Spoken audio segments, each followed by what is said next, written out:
Hey, I'm Brittany Shane. I am a reporter for WMFE, which is the local PBS affiliate. I just moved here last July of 2007, and I frequent Winter Park often, and I love the village aspect of it. Is what really draws people here and what draws me here.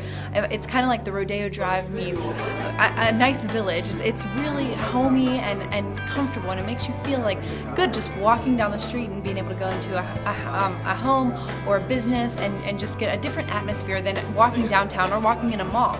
So I think it's really important to preserve that, and I think that the charrette is the first step towards doing that. Well, I'm Dawn Hetzer. I'm an architect here, also a resident of Winter Park, and have become frustrated with the way projects are reviewed and approved here as far as use. So I'm very encouraged by the charrette to see that the consultants are going toward form-based instead of use-based. I really feel very confident about that.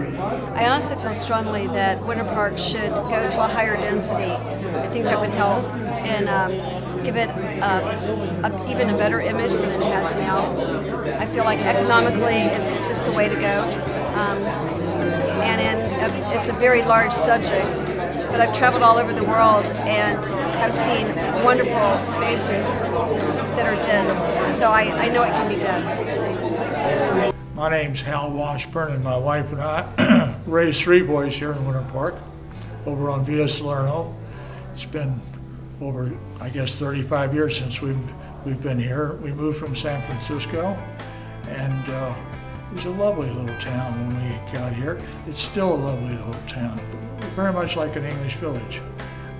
But some English villages are much nicer than Winter Park because they use more of a mixed use in the neighborhoods.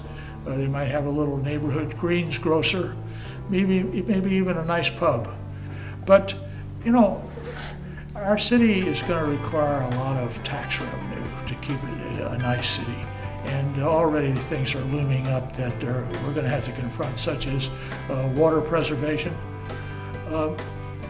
We need to allow in certain areas, and those certain areas could easily be Park Avenue, could be Fairbanks, could be Orange Avenue, and could be other areas in that area leading up that are already designated because of infrastructure to have a higher density.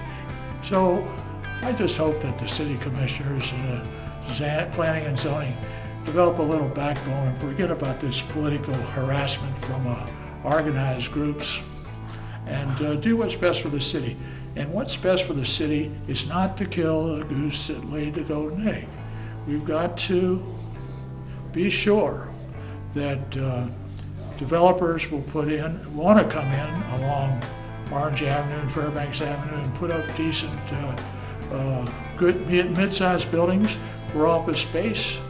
And of course they will be required to recognize the setbacks in the landscaping. Why not have a decent boulevard with 5-story office buildings that look good, well designed, and then have the city offer incentives for them to do the right thing, putting in cisterns and sod roofs or whatever it might be.